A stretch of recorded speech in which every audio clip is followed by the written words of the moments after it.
Dear students, I am your biology teacher, Qari Mohammad Irfan. आज हम 9th class biology का next chapter start करने जा रहे हैं जिसका नाम है एंजाइम्स।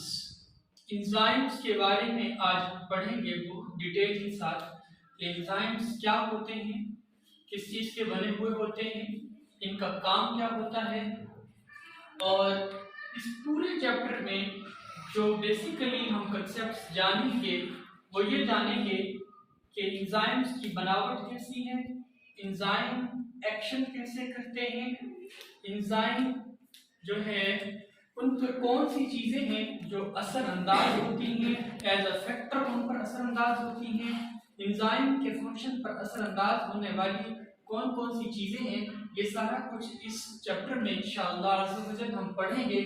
लेकिन आज हम सबसे पहले थोड़ा सा एंजाइम्स का तारुफ पढ़ने जा रहे हैं।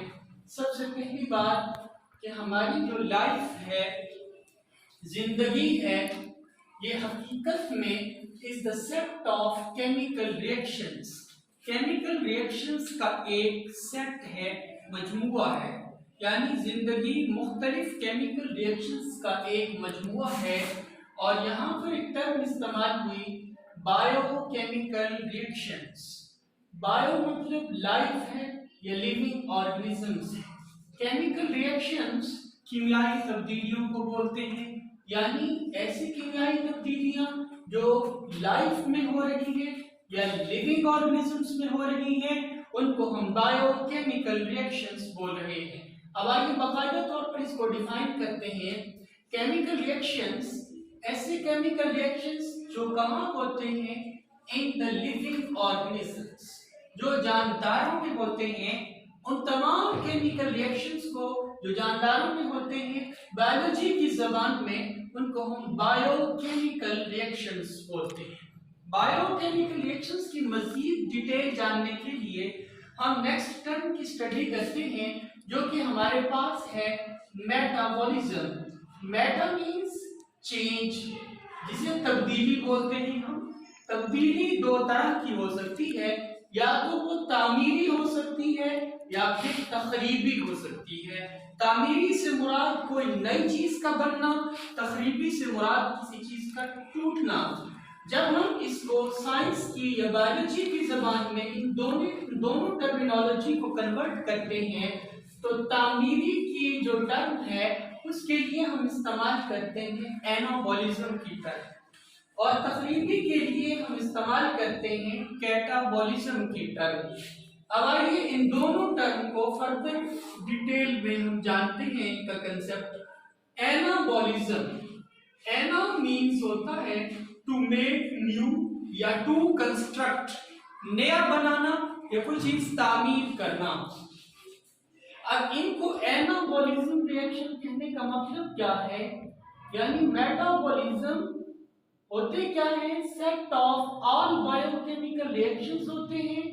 तमाम बायोकेमिकल रिएक्शंस होते हैं जो कहाँ होते हैं, अकरिंग इन लिविंग ऑर्गेनिजम्स, जानदारों के अंदर हो रहे होते हैं। किस लिए होते हैं, in order to maintain life, जिंदगी को बरकरार रखने के लिए। अगर जानदारों के अंदर केमिकल रिएक्शंस को मेंटेन ना रखा जाए तो मुख्तलिफ किस्म के मसाइल पैदा हो सकते हैं।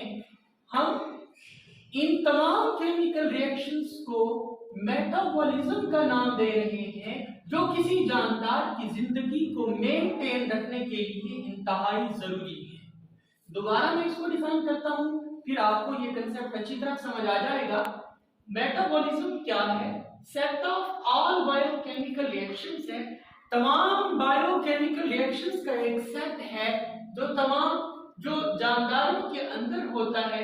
किस लिए, in order to maintain life, जिंदगी को बरकरार रखने के लिए, जानदारों की जिंदगी को नॉर्मल रखने के लिए। मेटाबॉलिज्म दो तरह के होते हैं, दो तरह के रिएक्शंस पर मुश्तमिल होता है, एनाबॉलिज्म एंड कैटाबॉलिज्म। इन दोनों का तारुफ पहले मैं करवा चुका।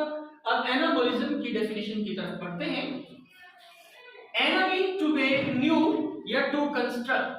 बायोकेमिकल रिएक्शंस, ऐसे बायोकेमिकल रिएक्शन जिसमें लार्जर मॉलिक्यूल्स आर सिंथेसाइज्ड, जिसमें बड़े बड़े मॉलिक्यूल्स बनाए जाते हैं। यहां मैंने एनाबॉलिज्म की ये आपको मिसाल दी है और ये नीचे मैंने कैटाबॉलिज्म की मिसाल दी है। आप पहले इस डेफिनेशन को देखें एनाबॉलिज्म की, फिर एग्जांपल की तरफ देखें।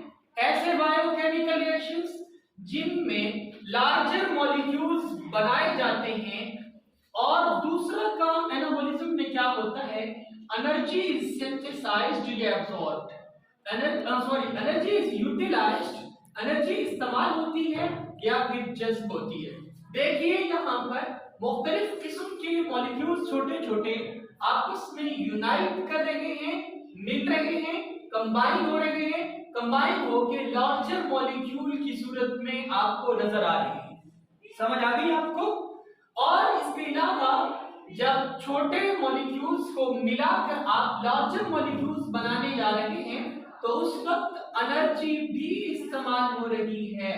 ये आपका इंपॉर्टेंट एमसीक्यू है। एनाबॉलिज्म के दौरान एनर्जी क्या होती है बेटा, यूटिलाइज्ड होती है या एनर्जी एब्सॉर्ब होती है नया मॉलिक्यूल बनाने के लिए। ये एनाबॉलिज्म की आपके पास एग्जांपल होगी। एनाबॉलिज्म को साइंटिफिकली एग्जांपल की यहां बात करें तो आपके पास फोटोसिंथेसिस है। फोटोसिंथेसिस में क्या होता है कि कार्बन डाइऑक्साइड और वाटर आपस में मिलते हैं तो वो ग्लूकोज बनाते हैं। क्या बनाते हैं? ग्लूकोज बनाते हैं। यानी कार्बन डाइऑक्साइड और वाटर का मिलना और मिलकर नया कंपाउंड बनाना जो कि ग्लूकोज बनता है, ये एनाबॉलिज्म की एग्जांपल है। नेक्स्ट हमारे पास है कैटाबॉलिज्म। कैटाबॉलिज्म क्या है? कैटाबॉलिज्म से मुराद cata mean broken down. Larger molecules जो होते हैं जब इनको तोड़ा जाता है इनटू स्मॉलर मॉलिक्यूल्स, छोटे मॉलिक्यूल्स में, तो इसे हम क्या बोलते हैं? कैटाबॉलिज्म। और दूसरी बात एनाबॉलिज्म और कैटाबॉलिज्म में ये भी फर्क है कि इनमें एनर्जी रिलीज होती है। एनाबॉलिज्म में एनर्जी एब्सॉर्ब हो रही थी, ये यूटिलाइज्ड हो रही थी। कैटाबॉलिज्म में क्योंकि बड़े मॉलिक्यूल्स को तोड़ रहे हैं तो एनर्जी हमारे पास रिलीज हो रही है। तो आइए कैटाबॉलिज्म को डिफाइन करते हैं दोबारा। Larger molecules are broken down, ऐसे केमिकल रिएक्शंस जिनमें लार्जर मॉलिक्यूल्स को तोड़ा जा रहा है इनटू स्मॉलर मॉलिक्यूल्स, छोटे मॉलिक्यूल्स में, और एनर्जी रिलीज हो रही है, इनको हम कैटाबॉलिज्म बोल रहे हैं। देखिए यहाँ पर डियर स्टूडेंट्स, यहाँ पर एक लार्जर मॉलिक्यूल है, ठीक है, इसको तोड़ा जा रहा है छोटे मॉलिक्यूल्स में, ये छोटे मॉलिक्यूल्स में, छोटे छोटे मॉलिक्यूल्स में, और एनर्जी रिलीज हो रही है। ये एग्जांपल किसकी है?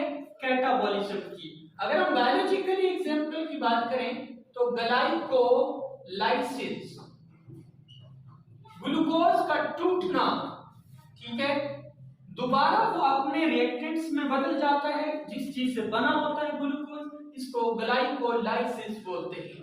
ये टूटता है जब, उस वक्त एनर्जी रिलीज होती है, और ग्लूकोज एक लार्जर मॉलिक्यूल है, उसका टूटना कैटाबॉलिज्म कहलाता है।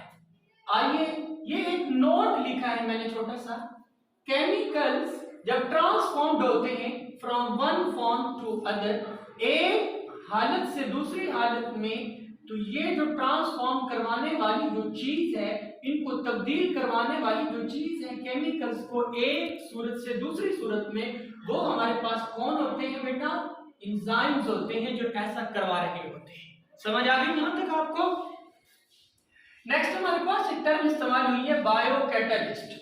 कैटलिस्ट आप केमिस्ट्री में पढ़ चुके हैं, कोई भी केमिकल सब्सटेंस जो किसी केमिकल रिएक्शन की रफ्तार को स्पीड अप कर दे लेकिन खुद इस्तेमाल ना हो, उसे कैटलिस्ट बोलते हैं। यहाँ जानदारों की बात है, बायोलॉजी की बात है, इसलिए हमने इसको बायोकैटलिस्ट कहा। बाकी काम इसका भी हुई है, लेकिन यहाँ बायोकैटलिस्ट क्या है?